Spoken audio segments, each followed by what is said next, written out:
इस कार्यक्रम के पुण्यार्चक हैं जयंती परिवार, अलवर, राजस्थान।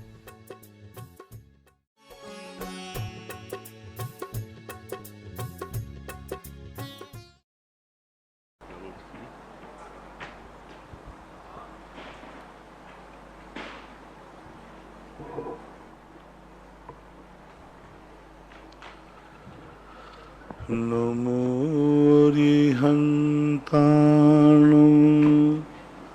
नमो सिद्धाणं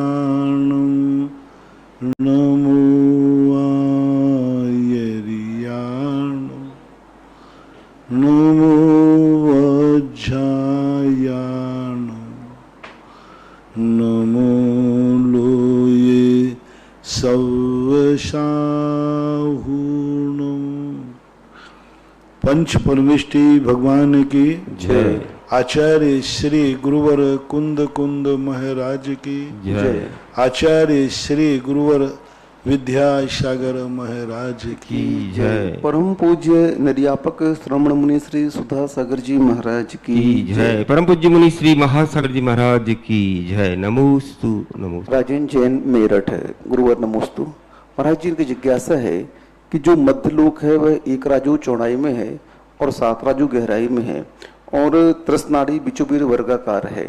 तो महाराज जी इनका प्रश्न है कि जो मध्य लोक के द्वीप समूह है वो गोल है, तो वहाँ जो 4 कोने बसते हैं वहाँ पर क्या व्यवस्था है, जल है या भूमि है?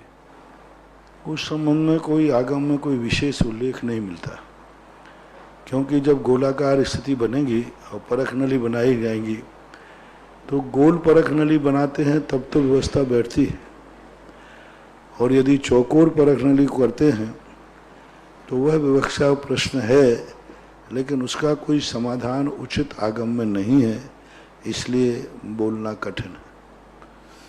पदम चंजन काला भीलवाड़ा। गुरुवर नमोस्तु। महाराज जी इनकी जिज्ञासा है कि तप तो 12 कहे गए हैं, लेकिन स्वाध्याय को परम तप क्यों कहा गया है? स्वाध्याय को ये भावनात्मक कथन होते हैं।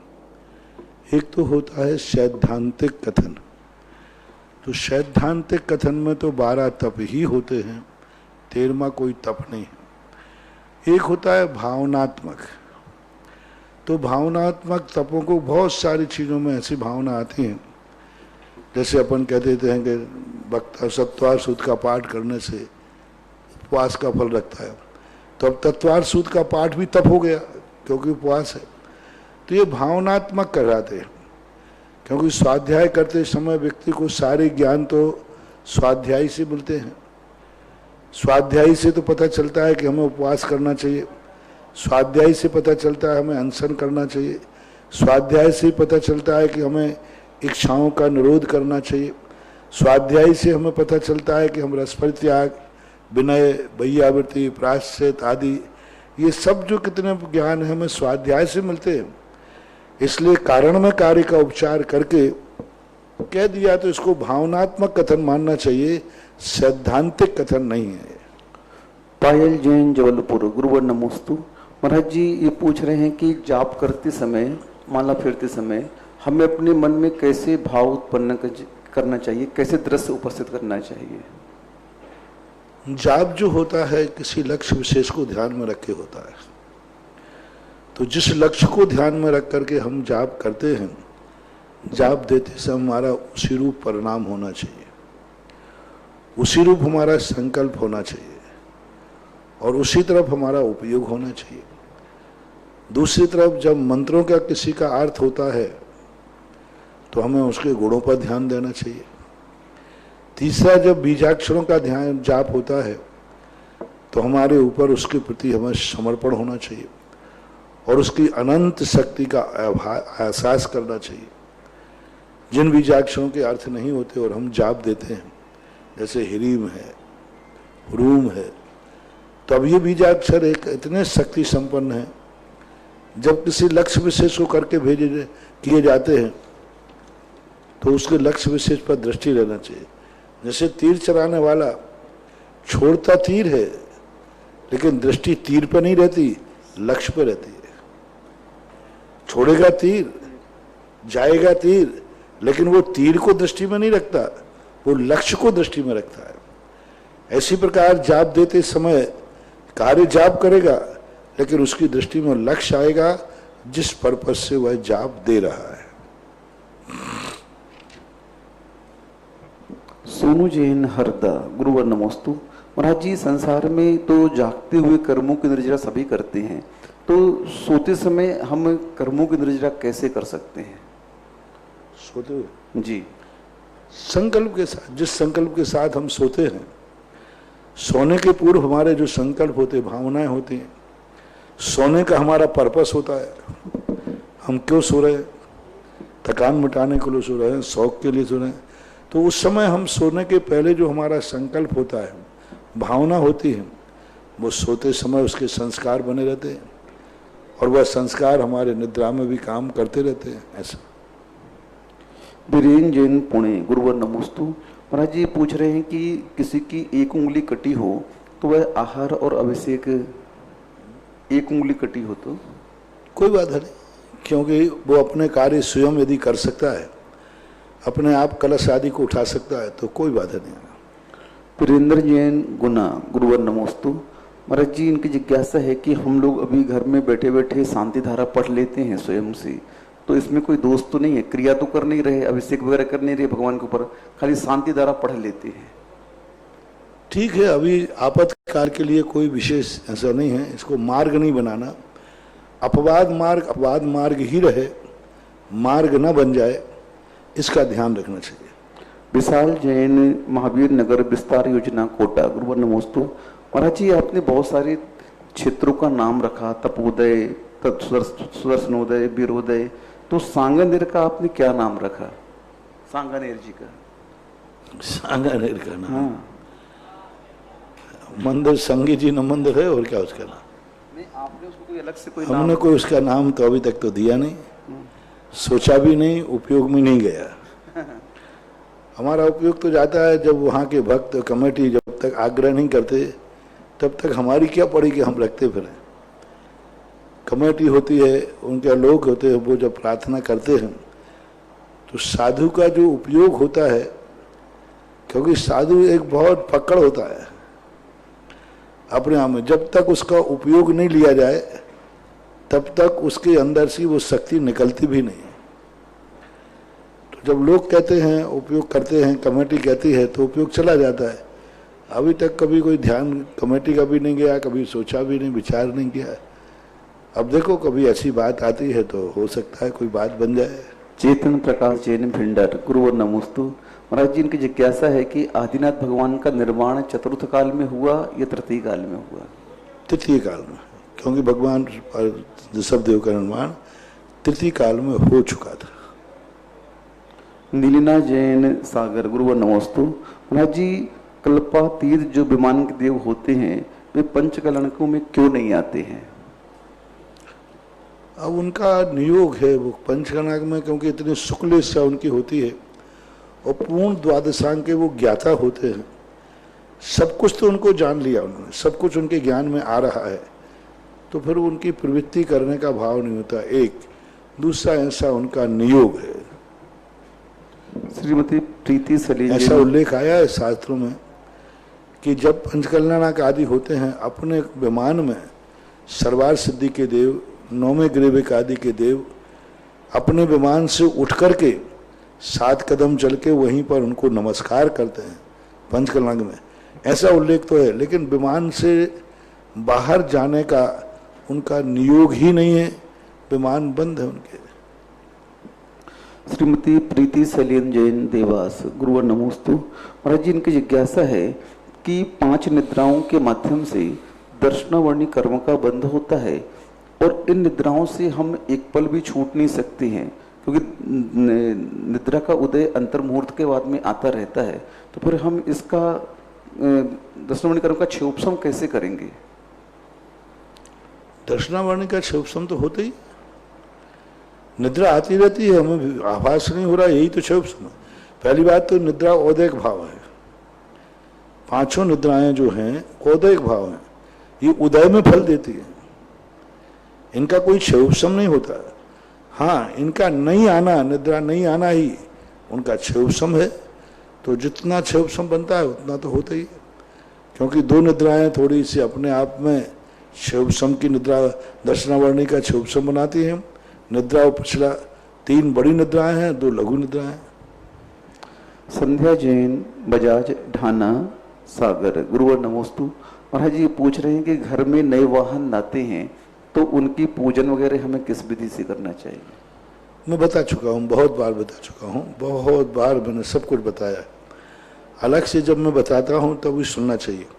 अलग से मैंने कहा ना, किसी कार्य के लिए तुम अलग से पूछोगे मैं कुछ भी नहीं बताऊंगा, और प्रवचन में मैं तुम्हारी सब आवश्यकताएं बता चुका हूँ, उसी समय कोट करना चाहिए आपको। और इस संबंध में बहुत कई बार 50 बार बता चुका हूँ। शोकांश स्मिता दिलीप मोहलकर, लातूर, गुरुवर नमोस्तु। महाराज जी ये आपसे थोड़ा सा सलाह ले रहे हैं कि हम पर्युषण पर्व के दौरान अपने जिनालय से मूर्ति ला करके अपने घर में रख करके भगवान का अभिषेक पूजन कर सकते हैं? नहीं, ये व्यवस्था नहीं बनाना। ये व्यवस्था में अराजकता फैल जाएगी। हर व्यक्ति मंदिर से मूर्ति ले जाएगा, घरों घरों में मूर्तियां जाएंगी। क्या तुम मंदिर को घर में 10 लाख क्षण ले जाओगे, पूरे घर को मंदिर बना सकोगे? सारे लेट बात बंद करो, फिर सारे पूरा मंदिर बनाओ। और दूसरा, ले जाना तो अच्छा लगेगा, फिर घर से भगवान को पूनम को निकालना सब संपट स्वाहा हो जाएगा। महान आत्माओं को बुलाना तो सरल है, लेकिन उनको निकालना सबसे बड़ा अशुभ और अमंगल सूचक होता है। गुरु महाराज तो स्वयं जाते हैं, स्वयं आ जाते हैं। तुम भगवान को ले तो गए, और 10 दिन बाद जब निकालोगे तुम्हारे घर की तरफ पीठ होगी घर से निकलते समय, तो जो 10 दिन में कमाया वो सब संपट स्वाहा। इसलिए भगवान को ले जाने में और भगवान को बाद में भेजने में, ले जाओ आप, फिर निकालना मत, तुम ही निकल जाना। और घर में संसार के कार्य नहीं करना, ना भोजन खाओगे आप, ना भोजन आप महिला पुरुष वहां महिलाएं नहीं रहेंगी, अशुद्धि आदि नहीं होगी। पूरा जैसे मंदिर का हिस्सा होता है ऐसे ही मकान में आप नहीं करोगे। तो ऐसी अराजकता मत करें, अव्यवस्था हो जाएगी और हर व्यक्ति अपने अपने भगवानों को अपने अपने घरों में ले जाने का प्रयास करेगा तो व्यवस्था गलत हो जाएगी। आगम में ऐसी सहमति नहीं है। वर्षा जैन, सिहोरा, गुरुवर नमोस्तु। महाराज जी इनकी जिज्ञासा है कि पूजन के वस्त्र और भोजन के वस्त्र के बारे में आप बोलते हैं अलग होना चाहिए, तो इसमें क्या ऐसा लॉजिक है कि इन्हें अलग होना चाहिए? भोजन के वस्त्र और पूजन के वस्त्र अलग अलग होना चाहिए? भोजन के वस्त्र, भोजन के वस्त्र स्वाभाविक है। भोजन अपने आप में एक जूठन होता है, खा लेते हैं, एक अपने रूप में है। पूजन एक अपने आप में बहुत बड़ी धार्मिक है, पवित्रता का भाव आता है, भगवान के उस ड्रेस का बहुत बड़ा संस्कार रहता है। और मैंने तो इसकी एनर्जी के संबंध में आपको बहुत बताया, क्योंकि मंदिर के निमित्त से कोई भी वस्तु खरीदी जाती है, पहनी जाती है, वहीं से उसका पुण्य चालू हो जाता है। अभिप्राय में ही तो सबसे बड़ा पुण्य है। अभिप्राय ही तो हिंसा है, अभिप्राय ही तो पाप है, अभिप्राय ही तो पुण्य है। डॉक्टर से भी पेट फाड़ के मरीज मर सकता है, और एक मर्डर करने वाले ने भी चाकू से मार दिया, दोनों मर गए, लेकिन अभिप्राय का तो बहुत अंतर होता है। यहाँ जो संकल्प है वस्त्रों के साथ, ये वस्त्र मैंने मंदिर के लिए खरीदे हैं, उसमें अलग प्रकार की एनर्जी डेवलप होती है। विनीता जैन, निर्मल, अशोक नगर, गुरुवर नमोस्तु। महाराज जी इनकी जिज्ञासा है कि जो 9वें ग्रह में मिथ्या दृष्टि हेमेंद्र पद प्राप्त करता है तो वह किस मिथ्यात्व के साथ जाता है? ग्रहित मिथ्यात्व के साथ कि अग्रहित मिथ्यात्व के साथ? देवों में कभी भी गृहीत मिथ्यात्व नहीं होता, दोनों जा सकते हैं। गृहीत अगृहीत दोनों मिथ्या दृष्टि जाते हैं मर करके, क्योंकि गृहीत मिथ्या दृष्टि परिव्राजक आदि होते हैं, ये गृहीत मिथ्या दृष्टि है। गृहीत मिथ्या दृष्टि भी जा सकता है क्योंकि कसाई की मंदता होती है उसकी। रोहित जैन, कुंभराज, गुरुवर नमोस्तु। लेकिन गृहीत मिथ्या दृष्टि 12वें स्वर्ग तक ही जाएगा, 12 के ऊपर जो अगृहीत मिथ्या दृष्टि जा सकता है। परिव्राजक आदियों की जो गति है गृहीत मिथ्या दृष्टि 12वें स्वर्ग तक ही है। 9वें ग्रह में गृहीत मिथ्या दृष्टि नहीं जाएगा, अघृहित मिथ्या दृष्टि जाएगा। 16वें स्वर 13वें 14वें 15वें 16वें स्वर्गों में इनमें गृहित मिथ्या दृष्टि नहीं जाएगा, अगृहित मिथ्या दृष्टि जा सकता है, ऐसा जानना। रोहित जैन कुंभराज, गुरुवर नमोस्तु। महाराज जी, इनकी जिज्ञासा है कि भक्तांबर जी का पाठ हम लोग ट्रेन आदि में कर सकते हैं क्या? भक्तांबर जी का पाठ चलती हुई गाड़ियों में, ट्रेनों में हम लोग कर सकते हैं क्या? पाठ नहीं माना जाए, पढ़ना एक अलग चीज है, पाठ अलग चीज है। पढ़ने के लिए तो और दूसरी यहाँ वहां की बातें करोगे तो अच्छा है कि भक्तांबर पाठ पढ़ो। हर्षित जैन देहरादून, गुरुवर नमोस्तु। महाराज जी, इनका कहना है कि व्हाट्सएप में एक मैसेज चल रहा है कि आचार्य श्री कह रहे हैं कि कोई भी धार्मिक प्रश्न मंच में भाग लेना, भगवान की फोटो शेयर करने में पाप बंद होता है, मोबाइल के माध्यम से स्वाध्याय करना। हमारे आचार्य श्री ऐसी छोटी मोटी बातें नहीं बोलते। कुछ लोग तो आचार्य श्री को आजकल क्या है पैटर्न, कोई भी बात अपनी चलाना है आचार्य श्री के नाम से, क्योंकि वो बेचारे बोलते ही नहीं। कोई को गाली देना है तो आचार्य श्री नाम से, निंदा करना है तो आचार्य श्री नाम है। अच्छे बुरे सब लोगों को आजकल एक आचार्य श्री बहुत सीधे साधे बोल गए, क्योंकि वो उसका प्रतिकार नहीं करते, बोलते नहीं, कुछ कहते नहीं। तो ऐसी सब बातों पर विश्वास नहीं करना चाहिए, इन सब बातों पर आचार्य श्री कुछ नहीं बोलते। मुकेश जैन एडवोकेट ब्यावर, गुरुवर नमोस्तु। महाराज जी, इनकी जिज्ञासा है कि जो मारने पर हम लोग ओम ह्रीम आदि अक्षर लिखते हैं, तो इसका क्या महत्व है और इसको किस रंग से मारा जाए? मारने पर इसका भी कोई प्रभाव है क्या? कलरों का तो प्रमाण बन सकता है, क्योंकि बीजाक्षर, हर बीजाक्षर का एक कलर होता है। यदि उस बीजाक्षर को उसी कलर से लिखा जाए, उसके मारने की जो खाना होता है उसको उसी कलर से मारा जाए, तो वो तो प्रभावकारी होता है। लेकिन सामान्य रूप से कलरों के संबंध में अब जैसी व्यवस्था होती है तो किया जा सकता है। वीरेंद्र जैन गुना, गुरुवर नमोस्तु। महाराज जी कह रहे हैं कि जिस प्रकार आपने भक्तांबर जी की महिमा उद्घाटित की और उसका प्रभाव लोगों पर दिखाई दे रहा है, तो वैसे ही महाराज जी आपके माध्यम से अगर भद्रबाहुकृत पार्श्वनाथ उपसर्ग हर स्त्रोत का भी महत्व मैं बहुत बार आ चुका है। देखो, तुम मेरे से, मैं कोई सेल्समैन नहीं हूं, मैं कोई प्रचारक नहीं हूं कि तुम जिसका चाहो उसका करा दो। मुझे जो वस्तु पसंद आएगी मैं उसी का प्रचार करता हूं। सेल्समैन जो कंपनी जो माल बनाती है उसका प्रचार करते हैं। सेल्समैन जो होता है ना, कंपनी जो माल बनाएगी उसी का प्रचार करना, चाहे वो असली हो, चाहे नकली हो, चाहे हो या नहीं हो। मैं कोई प्रचारक नहीं हूं, मैं जिसमें जो देखता हूं उसी का करता हूं। ऐसे तो हर व्यक्ति अपने अपने मंत्रों को, अपनी अपनी बातों को हमसे बुलवाना चाहता है। कई लोग कहते महाराज क्षेत्र में, हमारे क्षेत्र का बोल दो। अरे मैंने कहा तुम्हारा कोई प्रचारक हूं क्या मैं जो तुम्हारा बोल दो? जो अंदर से बात निकलती है, जो जिसमें है वही तो बोलूंगा। बोलना अलग चीज है, होना अलग चीज है। तुम कहो कि राजा भोज जो सब चीजों को एक तार पांचों चीजें एक साथ, जिसमें जो ताकत है, जिस ताकत को मैं आजमा रहा हूं उसमें तो बोलूंगा। अब जिसमें नहीं हो तो वो जबरदस्ती बुलवाना, ये सेल्समैनों का काम है, व्यापारियों का। मैं किसी स्त्रोत का प्रचारक नहीं हूं, ना मैं किसी संहिता का प्रचारक हूं। जिसमें जो शक्ति होती है उस महिमा को बताने वाला हूं। तो पहले मुझे महिमा दिखेगी तब देखेंगे। विजय जैन मुंबई, गुरुवर नमोस्तु। महाराज जी, 24 तीर्थंकर भगवान हैं, उनको 9 ग्रहों से जोड़ा गया है। तो महाराज जी, 9 ग्रहों से तीर्थंकरों की हम जब भक्ति पूजा आराधना करते हैं तो क्या उसका प्रभाव? कोई इस संबंध में कोई मूल परंपरा, मूल आचार्यों ने तो कोई कथन किया नहीं, जैन आगम में कोई चर्चा नहीं। तंत्र विद्याकारों ने जरूर इसको, भट्टारकों ने कुछ स्थान दिए हैं। तो ज्योतिष के अनुसार ऐसा बैठ सकते हैं, क्योंकि ज्योतिषों के अनुसार जो राशियों के नक्षत्र होते हैं, उन्हीं नक्षत्र वालों का नक्षत्रों से मैत्री बन जाती है। तो इसको ज्योतिष से तो बैठाल सकते हैं, लेकिन आगम में कोई ऐसी बात, ऐसी चर्चाएं आई नहीं। मूल आगम में तो खास तौर से नहीं आई। ऐसी बातों के लिए ज्यादा महत्व नहीं देना चाहिए।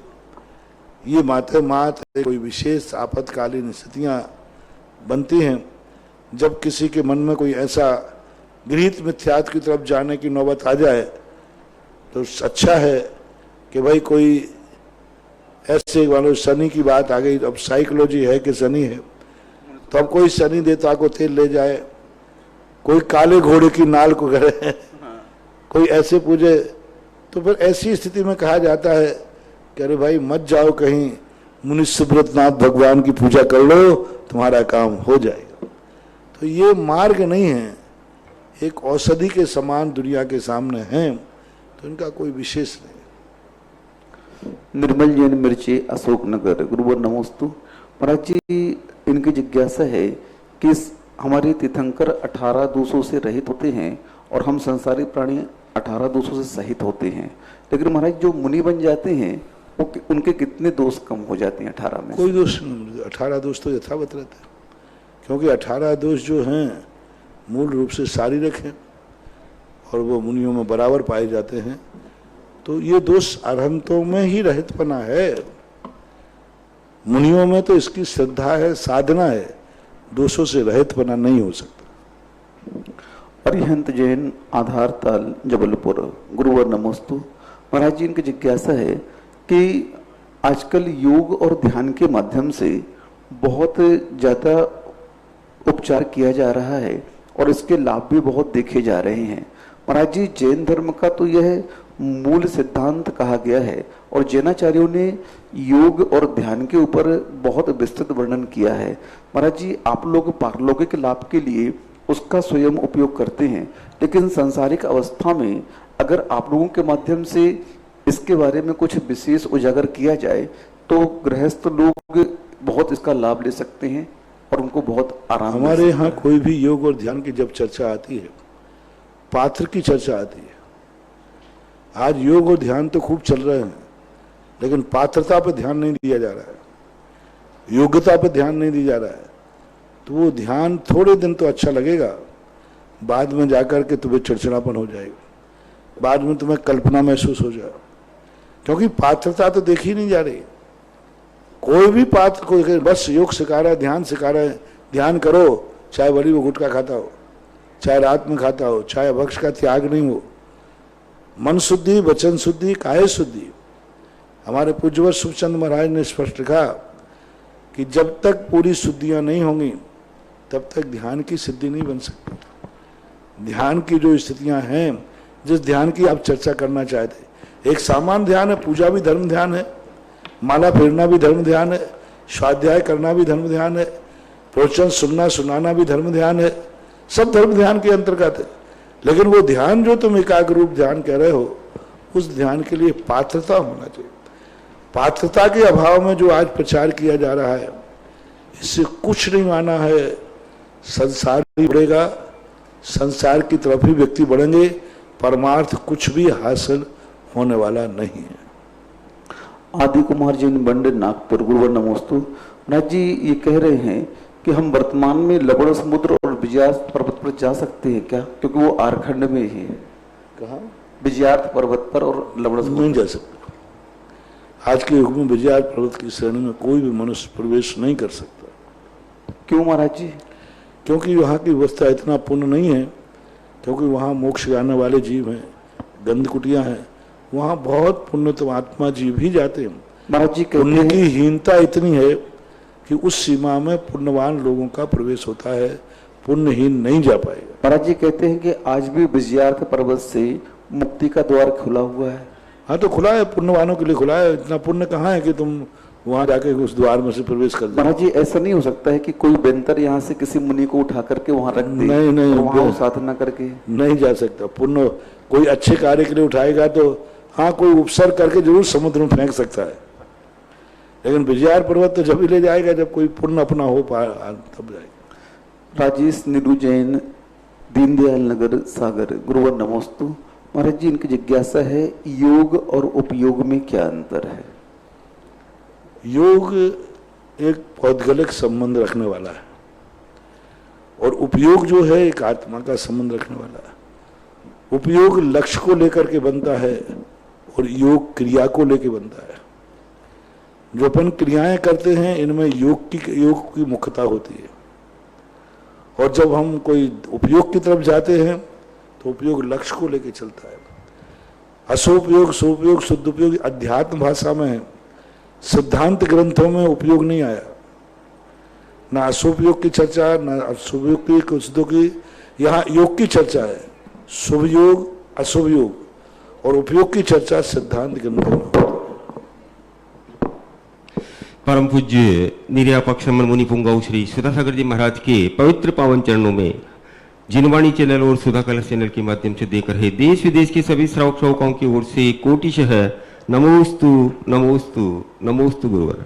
महाराज श्री आपके आशीर्वाद से तपोदय तीर्थ क्षेत्र पर जो विभिन्न योजनाएं चल रही है, नंदीश्वर द्वीप जिनालय, सहस्त्रकूट जिनालय, भक्तांबर असीमकालीन भक्तांबर विधान, स्वर्ण वेदिका काम, भक्ति कलश आदि जो योजनाएं चल रही है, सभी योजनाओं में आज भक्तों ने पार्श्वनाथ भगवान के मुख्य कल्याणक दिवस पर अपनी चंचला लक्ष्मी का सदुपयोग किया है और भव्य दान दिया है। आज एक नंदीश्वर जिनालय बनवाने की घोषणा की स्वीकृति दी है।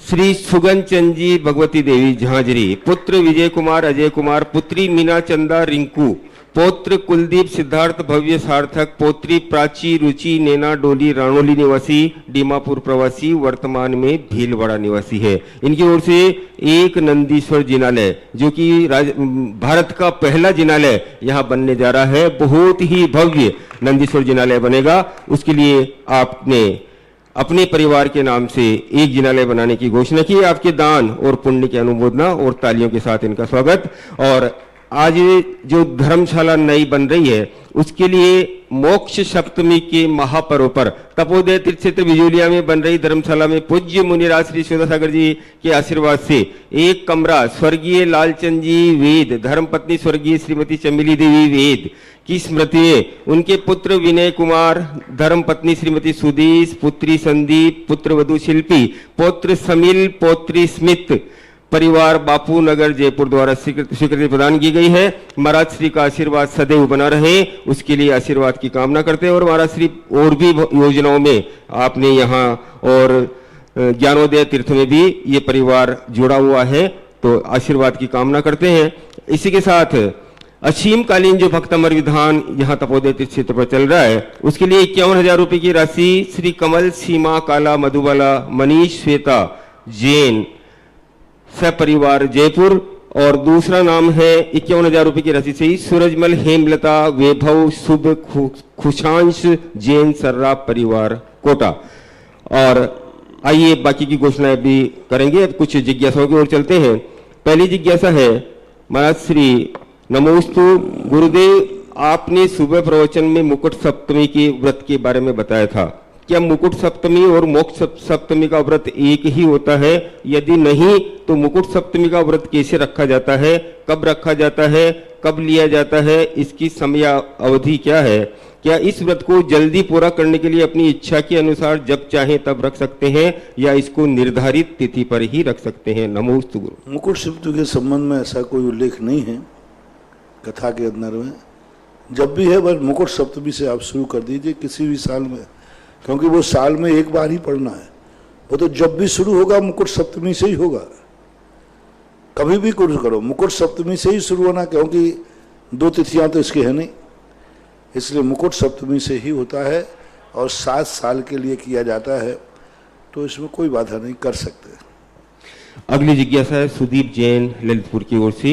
परम पूज्य गुरुवर के चरणों में त्रिबार नमोस्तु। महाराज श्री मैं 12 वर्षीय स्वाध्याय पाठ्यक्रम में तृतीय वर्ष में हूँ। मेरी जिज्ञासा ये है कि द्रव्य संग्रह की 18वीं गाथा में ठाण जुदान का अर्थ सभी पुस्तकों में ठहरते हुए लिखा है। क्या है क्या?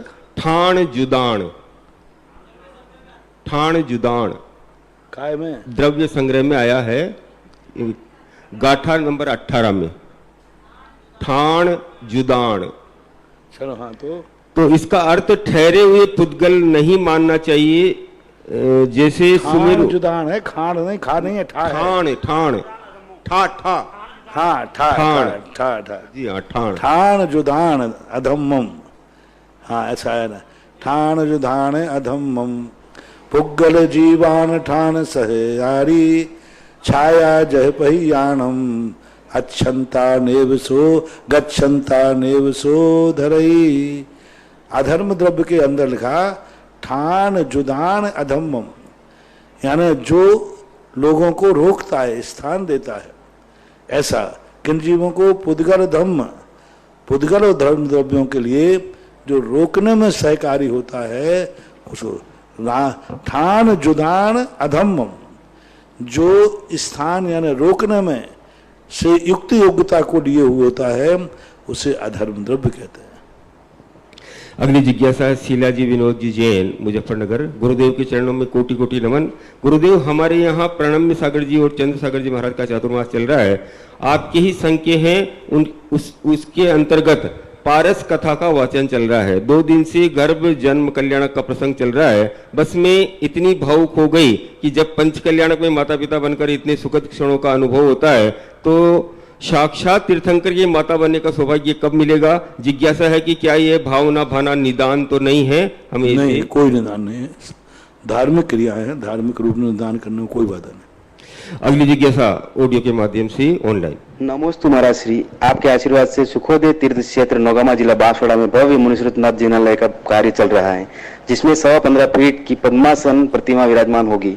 आपका ऐसा आशीर्वाद रहा कि मात्र 1 वर्ष के अंदर भव्य मंदिर की नींव तैयार हो गई।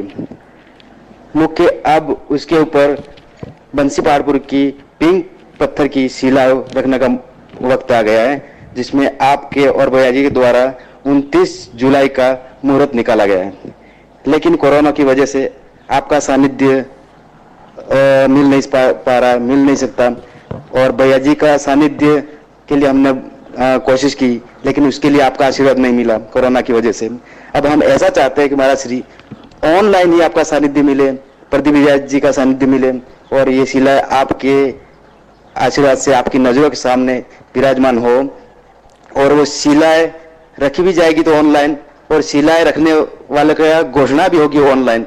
ऐसी व्यवस्था हो, ऐसे आशीर्वाद दे महाराज श्री। नमोस्तु महाराज श्री।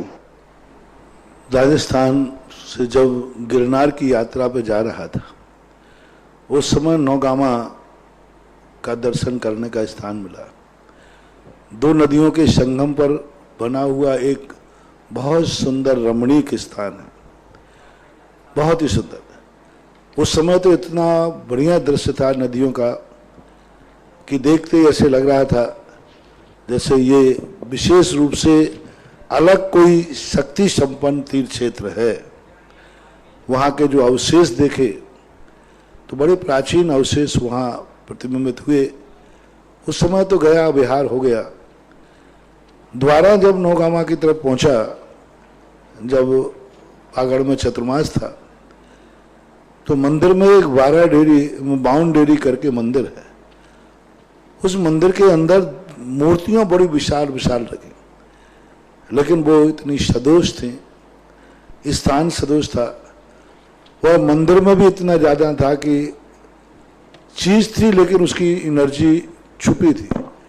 तो जैसे ही बाउंडेरी मंदिर का जीर्णोद्धार हुआ, वास्तु दोष दूर हुए, उसके बाद इसका प्रभाव सीधा इनकी नसिया के ऊपर पड़ा। और उसके बाद नसिया के विकास करने के लिए मैं वहाँ कई महीने 2 महीने जितना रुका हूँ, गर्मी के दिनों में रुका, प्रतिदिन प्रायः वहाँ जाता था। धीरे धीरे करके उसको डेवलप करने का परिणाम समाज का बना। और अभी जब तीसरी बार गए तब तो लोगों के पूरे मान में भाव हो गए। तो मैंने कहा देखो ये वो स्थान है जहाँ कुछ भी करने को तैयार नहीं थे, आज वही नौगामा है कि तीर्थ क्षेत्र बनाने के लिए तैयार हो गए। एक मंदिर का वास्तु दोष किया, मात मंदिर के अंदर जो दोष थे वास्तु, वे दोष हटाते ही आज वो मंदिर तो अकृत्रिम चैत्यालय बनी गया। आज एक छोटे से प्रांगण में एक तीर्थ क्षेत्र बड़ा विशाल पाषाण का मंदिर बना रही, एक छोटी समाज है, लेकिन पाषाण का मंदिर अभी 1-1.5 महीने के अंदर लॉकडाउन में भी इन्होंने काम करके बहुत बड़ा काम किया। पाषाण का मंदिर बन रहा है पूरा, जैसे अभी बिजौलिया में बना ना ये बड़ा भारी मंदिर, ऐसा ही पाषाण का मंदिर वहाँ के समाज के लोगों के भाव हुए। 15, 17, 18 फुट जो भी पद्मासन मूर्ति बैठेगी, विशाल परमा मंदिर। बागड़ के अंदर कुंदकुल मूल आमना परंपरा से कोई तीर्थ क्षेत्र नहीं थे, और अभी ये 2 तीर्थ क्षेत्र सामने आ रहे हैं बागड़ के अंदर, और बहुत तेजी से आएंगे। पूरे बागड़ का उद्धार होगा, और अभी तक बागड़ में कोई भारत की जनता नहीं जाती थी, और ये दोनों तीर्थ बनने के बाद पूरे भारत के जैनियों को बागड़ में जाना पड़ेगा। बागड़ के अंदर दोनों का तीर्थ क्षेत्र की स्थिति बहुत बहुत बड़ी रूप बन रही है। बागड़ के जो दोनों तीर्थ क्षेत्र बड़े रूप में उभर के सामने आ रहे हैं, बहुत बड़े रूप में, और इतने बड़े रूप में उभर के आ रहे हैं। और उसमें नौगामा जो क्षेत्र है, वो नौगामा की स्थितियां जो सामने आ रही, बहुत लोगों का उत्साह है, बहुत अच्छा मंदिर, वह भूमि बहुत शुभ है और बहुत ही अच्छी है। और वहां मंदिर बनाने के लिए शिलान्यास तो मैं कराया था।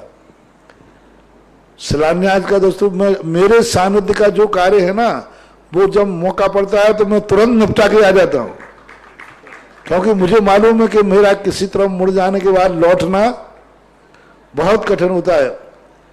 अभी जब गए तो नौगामा का शिलान्यास तो हुआ और वहां के मंदिर का शिलान्यास करके आया, और उसका नाम भी सुखोदय क्षेत्र, 2 सुखोदय होगा, एक तो यहाँ सूत्रा का और एक सुखोदय तीर्थ क्षेत्र, शायद उसका नाम दिया है सुखोदय तीर्थ क्षेत्र।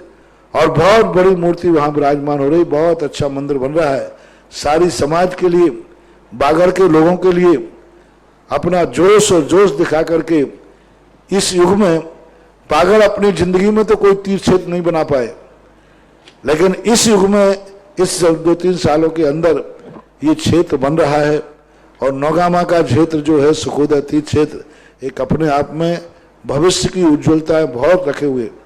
एक दिन वह नौगामा मात्र ग्राम के नाम से जाना जाता है, और ये मंदिर बनने के बाद वह नौगामा तीर्थ क्षेत्र के नाम से जाना जाएगा। अभी कहते हैं नौगामा, फिर कहेंगे अतिशय तीर्थ से सुखोदय, और एड्रेस में आएगा नौगामा। अभी गांव नौगामा है। अब एक देर, क्योंकि जिस ढंग से मंदिर का वास्तु शुद्ध हुआ है, जिस प्रांगण में वो बना रहे हैं, और पाषाण का बना रहे हैं, सबसे बड़ी चीज, कोई आरसीसी का नहीं, पूरा मंदिर पाषाण का बनेगा। और बनाने के लिए बहुत तेजी के साथ बनाने का बन रहे हैं।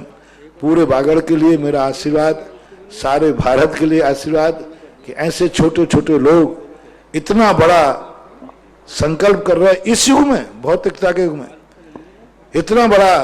तो इन सबको देख करके भरत चक्रवर्ती का वो स्वप्न सार्थक होता है कि पंचम काल में एक क्षण दिखा कि बहुत बड़ा गजरथ है, उस गजरथ को बछड़े खींच रहे हैं। तो आदिनाथ भगवान से पूछा कि ये सब का फल क्या है? तो ऋषभदेव ने कहा, इसको 2 रूप में देखो। एक रूप में आगे आने वाला पंचम काल, वृद्ध लोग तो पीछे हटेंगे और जवान लोग धर्म को आगे आएंगे, धर्म की बागडोर संभालेंगे। दूसरा, वृद्ध का अर्थ जो बड़े बड़े नगर हैं, बड़े बड़े धनवान नगर हैं, वे तो धर्म के कार्य करेंगे नहीं, वो तो धर्म में मात भौतिकता की चकाचौंध में, ऐसो आराम में, अपने महल अटारी बनाने में अपनी जिंदगी, अपना धन खर्च करेंगे, बड़े बड़े शादी विवाह में खर्च करेंगे, बड़ी बड़ी बिल्डिंग बनाने में खर्च करेंगे। लेकिन जो गरीब लोग रहेंगे, मध्यम वर्ग रहेंगे, ये लोग इस गजरत रूप, धर्म रूपी गजरत को खींचने का प्रयास करेंगे। जय हो। खींचने का, बड़े बड़े जो धनाढ्य शहर हैं उनसे ये काम नहीं होने वाले, वो नहीं कर पाएंगे। लेकिन जो छोटे छोटे गांव वाले हैं, कि वे छोटे गांव वाले इतना बड़ा रथ खींचेंगे, जो हाथियों से खींचा जाना था वो नौगामा जैसे छोटी सी समाज के द्वारा खींचा जाएगा। जो तीर से सारा भारत, सारा विश्व मिलकर बनाए तो भी बनना मुश्किल है। और आज एक समाज ने इतना हौसला बुलंद किया है, समाज ने इतनी भावना की है और इतना भाव किया है, मेरा बहुत बहुत आशीर्वाद है। और ये गजरथ तुमने जो खींचने का साहस किया है, मेरा आशीर्वाद है। तुम भली कमजोर हो, मध्यम वर्ग हो, लेकिन यह गजरथ तुमसे ऐसा खिंच जाएगा। बताते हैं कि कोई गजरथ चाक जो होते ना, उसमें एक बेरिंग डाल दी जाती, बेरिंग, छल्ले डाल दिया जाते, तो वो छल्ले डालने के बाद फिर खींचने में ज्यादा ताकत तो लो मैं आशीर्वाद रूपा छल्ला डालता हूं जय। कि यह मंदिर बनाने में तुम्हें पता ही नहीं चलेगा कब मंदिर बन गया। जय हो गुरुदेव। और लोग जब दर्शन करने जाएंगे तो ये कहेंगे क्या इतनी बड़ी छोटी समाज इतना बड़ा कार्य कर सकती है। बनने के बाद देखने में आएगा। और ये बहुत अच्छा सबके लिए आशीर्वाद। मैं जहां आशीर्वाद देता हूं वहां मैं रहता हूं, ऐसी बात नहीं कि नहीं रहता हूं, पर कभी शरीर से रहता हूं, कभी मन से रहता हूं, कभी वचन से रहता हूं।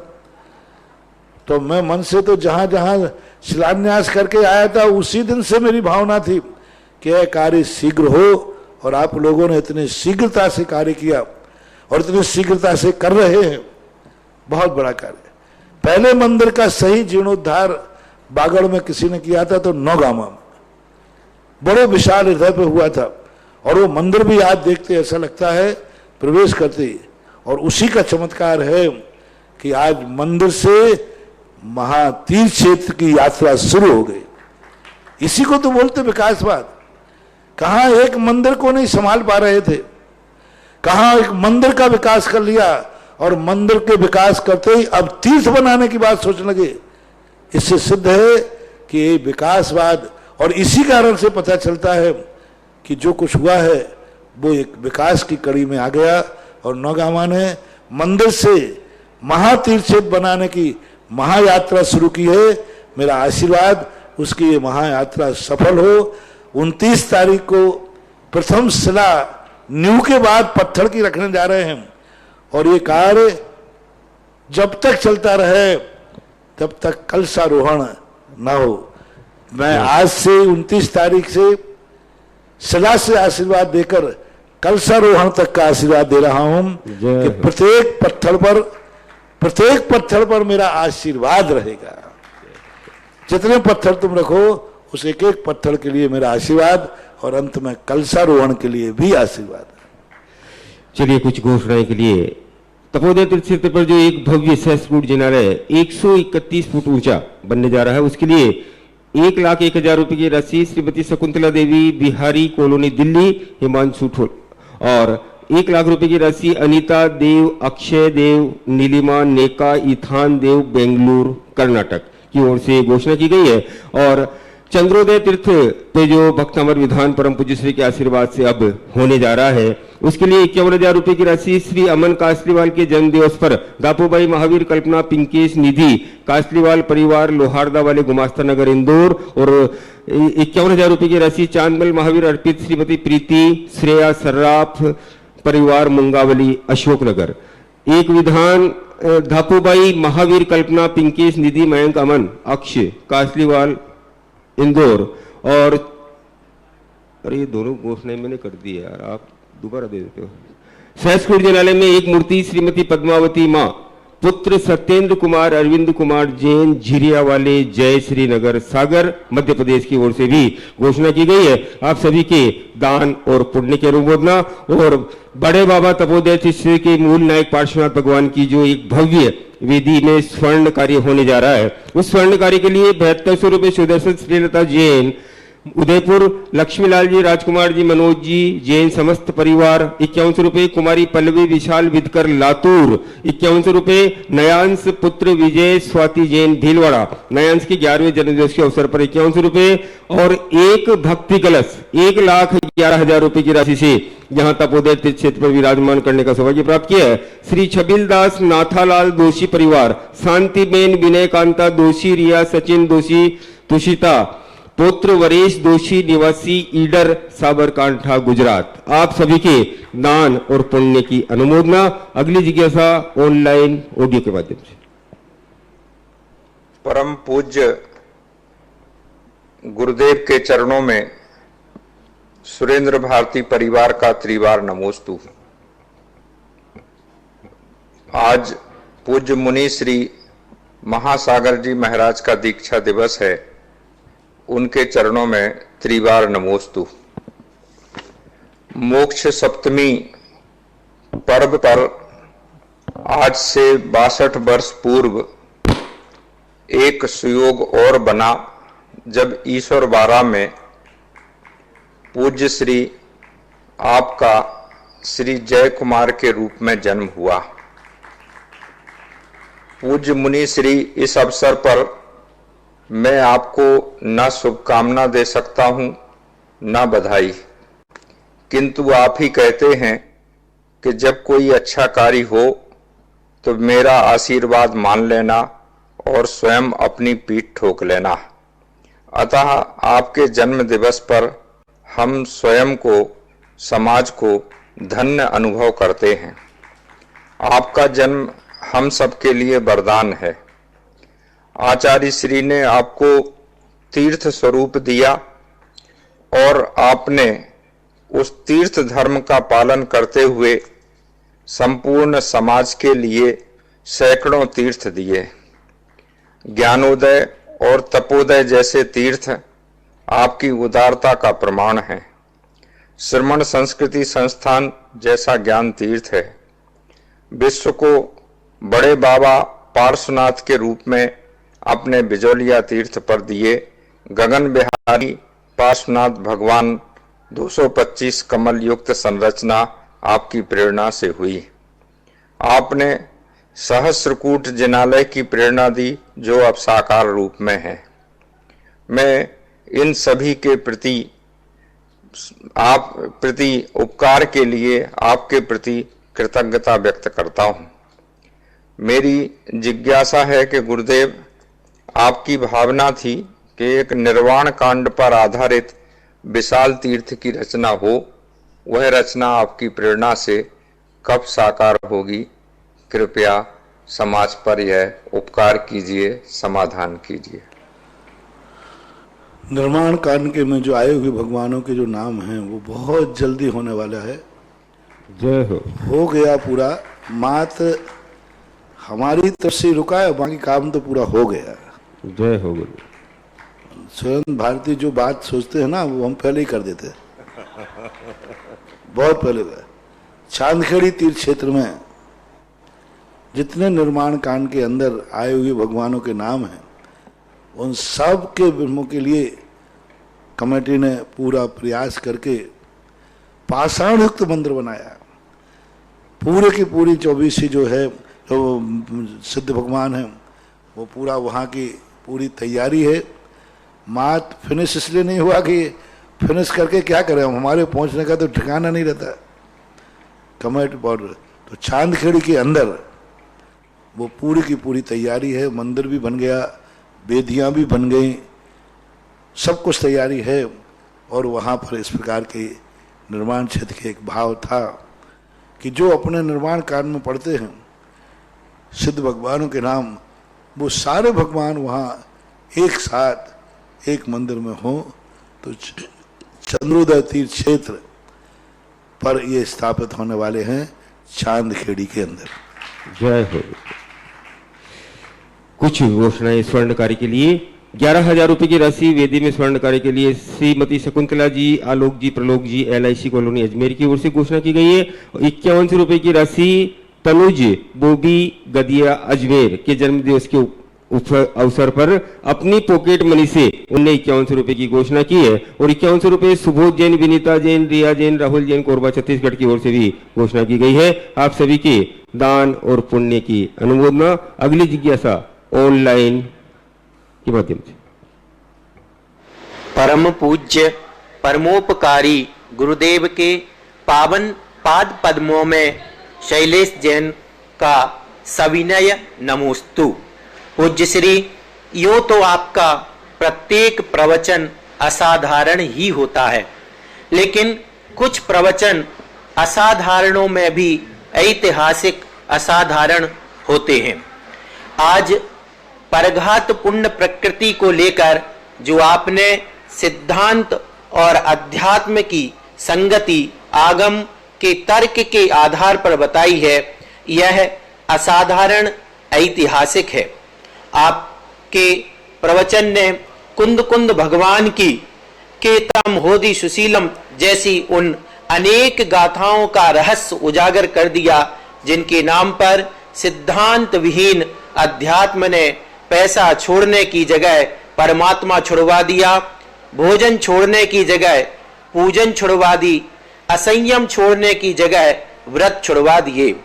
आप बोल रहे थे और मुझे बाबूलाल जी इंजीनियर कोटा जैसे विद्वान याद आ रहे थे, जो आपके अध्यात्म और सिद्धांत की इस मैत्री को समझकर मूल धारा में वापस आ गए।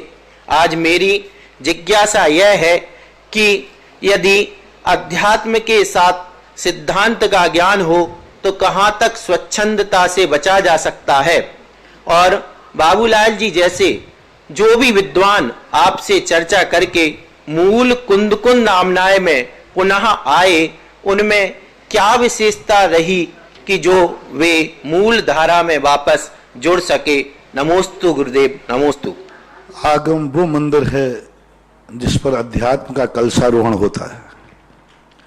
आगम के बिना कलशा कलश की कोई शोभा नहीं होती। कलश जब ही शोभामान होता है जब मंदिर हो, मंदिर की शिखर हो, मंदिर में मूर्ति हो। अकेला कलश दुनिया में आज तक कभी शोभा को प्राप्त नहीं हुआ। मंदिर फिर भी बिना कलश के हो सकता है, लेकिन कलश कभी बिना मंदिर के नहीं हो सकता। अध्यात्म कभी सिद्धांत के बिना हो ही नहीं सकता। अध्यात्म कलश है, इसमें कोई संदेह नहीं है। अध्यात्म सर्वोच्च स्थान है, इसमें कोई संदेह नहीं है। अध्यात्म का स्थान शिखर के ऊपर है, इसमें कोई संदेह नहीं है। लेकिन उस कलश का स्थान मंदिर के ऊपर होता है, मंदिर के बिना नहीं होता। और जो आगम है, सिद्धांत है, वो एक मंदिर है। आगम के अध्यात्म के अनेक रूप नहीं होते, एक रूप होता है। और आगम जो है एक रूप नहीं होता, अनेक रूप होता है। वहां मंदिर के जितने रूप होते हैं, जितने अंग होते हैं, वो सब आगम है। सब आगम है, सबके अंदर आगम भरा हुआ। मूर्ति, वेदी, भामंडल, अष्टप्रातिहारे, पूजा, अभिषेक, ये सब आगम है। सब आगम के सिद्धांत है। पूरा शिखर, सब कुछ हो। इसके बाद लोग मंदिर के बिना कलशारोहण लिए फिर रहे हैं, इसलिए वो कलशारोहण का कोई मूल्य नहीं है।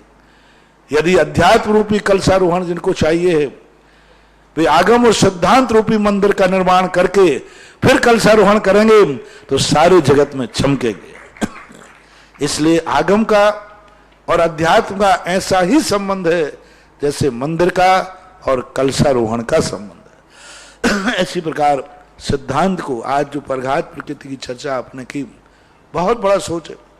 जैन दर्शन ने सबसे बड़ा कहा, आप परघात प्रकृति पुण्य प्रकृति हो, इसको तिलांजलि दे दे। और पुण्य हम बाद में छुड़ाएंगे। पहले परघात रूपी जो पुण्य प्रकृति है, जिसके आधार पर अहिंसा वृत्ति का है, यदि परघात प्रकृति का उपभोग किया जाए तो अहिंसा व्रत खत्म हो जाएगा, जैन धर्म खत्म हो जाएगा, सब कुछ बचेगा ही नहीं इसमें। और परघात प्रकृति पर यदि कंट्रोल हो गया तो जैन दर्शन का मूल धर्म अहिंसा परमो धर्म। हम चरणान योग में अहिंसा परम धर्म कहते हैं, और सिद्धांत भाषा में परघात प्रकृति पर कंट्रोल करना कहते हैं। परघात प्रकृति कंट्रोल कर, परघात प्रकृति को रोको। और सबसे बड़ी पुण्य प्रकृति है परघात, और जिसने परघात रूपी पुण्य प्रकृति पर कुठाराघात कर दिया, उसे अध्यात्म रूपी जो धर्म है वो उसको प्राप्त हो जाएगा। इस प्रकार की बात जानना चाहिए। इस कार्यक्रम के पुण्यार्चक थे जयंती परिवार, अलवर, राजस्थान।